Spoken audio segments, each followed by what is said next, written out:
আজকে আমি বানাবো খাসির মাংস নিরামিষ। এইভাবে বানান, খেতে দারুণ লাগে, অসাধারণ লাগে।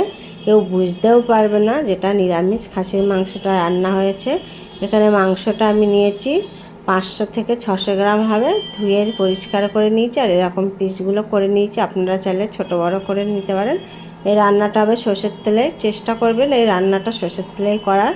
অল্প করে তেল দিয়ে দিলাম। এখানে গোটা গরম মশলা, শুকনো লঙ্কা, তেজপাতা, জিরে আর লবঙ্গ, এগুলো সবগুলো দিয়ে একটা মশলাটা থেকে সুন্দর ভাজা ভাজা গন্ধ এসে গেলে এর মধ্যে দিয়ে দেবো মাটনটা, দিয়ে দেবো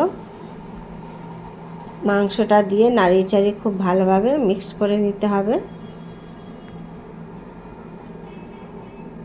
আর এতটাই পরিমাণ টেস্ট হয়, খেতে কিন্তু দারুণ লাগে। এইভাবে বানাবেন, খেতে অসাধারণ লাগে। খুব ভালোভাবে নাড়িয়ে চাড়িয়ে নিয়েছি, তেলের সাথে মিক্স করে নিয়েছি। এবার এখন স্বাদ মতো লবণ দিয়ে দেবো, হলুদ গুঁড়ো দিয়ে দেবো, লঙ্কা গুঁড়ো দিয়ে দেবো আর জিরে গুঁড়ো দিয়ে দেবো।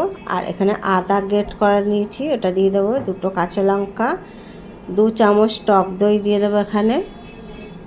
আর একটু স্বাদ মতো চিনি দিয়ে দেবো। এখানে অর্ধেক টমেটো কুচি দিয়ে দেবো। দিয়ে খুব ভালোভাবে সবগুলো মিক্স করে নিতে হবে, মানে খুব ভালোভাবে কষিয়ে নিতে হবে। এই মাংসটা যতটা কষানো যাবে ততটাই কিন্তু টেস্ট হবে। আর এইটা কিন্তু রান্নাটা সর্ষের তেলে করবেন, খুবই ভালো হয় খেতে, দারুণ লাগে। একটু ঢাকা দিয়ে দেবো। আমি ঢাকাতে কষবো, গ্যাসের ফ্লেমটা মিডিয়ামে করে দিয়ে। খুব সুন্দরভাবে কষানো হয়ে গেছে। এখন আমি দিয়ে দেবো অল্প একটু গরম মশলা গুঁড়ো, দিয়ে আবারও নাড়িয়ে চাড়িয়ে নেবো। খুব ভালোভাবে কষানো হয়ে গেছে দেখুন।